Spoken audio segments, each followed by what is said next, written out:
The scenery in Garrett County is breathtaking. The majestic mountains, ski slopes, and Deep Creek Lake make for a year-round vacation destination. But for those who aren't just visiting, living and working in Mountain, Maryland comes with a special set of challenges, especially if you're a farmer. This is a small example of our bear damage.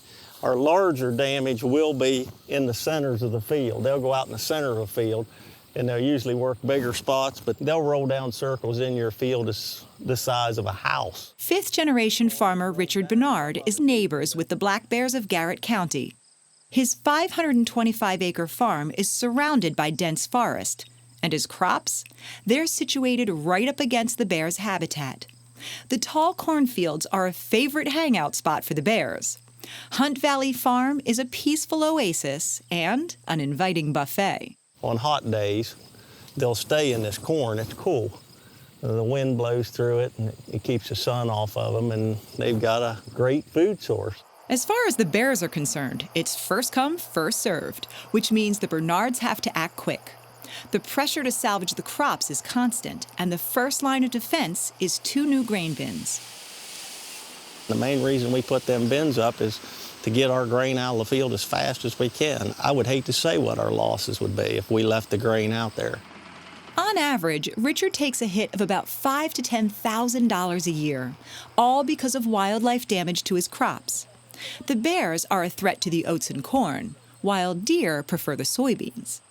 This is one of our bean fields, and bear don't seem to bother the beans. That's one of the good things. That's one of the reasons we are switching to beans, but the deer hit them pretty hard. For the longest time, Richard wasn't able to grow soybeans. The Garrett County growing season was too short. But these days, there are new varieties that can handle the western Maryland climate. Now, deer are the challenge. Anywhere you have stems sticking up here, they've nibbled off the leaves. And if you look out across the field, you see that lighter green color clear across the entire field, then you know that they have damaged them plants. The wildlife and short growing season are disadvantages, but Richard's been able to manage them by thinking ahead. His hay takes longer to dry because of the frost and cold weather, so Richard uses a rotary rake. It helps dry out the hay and gets the job done quicker. This helps it. It helps the air to move through the windrow even after it's up in the air. And for Richard, a perfect bale of hay is important. It's his other source of income. We market the hay mostly in the D.C. area, Northern Virginia, up into Annapolis, Maryland. Last year, we made 32,000 bales, and my grandfather would make about 3,000 or 4,000 a year. And we can do almost that in a day. But, we're lucky to have the equipment we have. Richard doesn't have equipment to help him with all the farming challenges he faces, especially the bears. It may be small consolation, but at least there is a way to measure and verify the crop damage so he can be compensated by the state for some of the losses.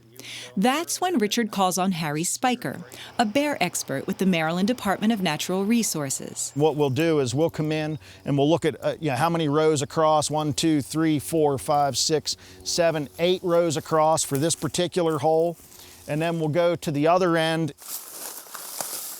So if we start at the far end, basically knowing I've got a 3-foot step, and it takes me 20 steps to get across, so we're looking at 60 feet of damage this way, and then we're gonna give 3 feet between rows, 8 rows across, then we'll just multiply it out. Now we'll do that in every hole like this, because you can bet this isn't the only hole.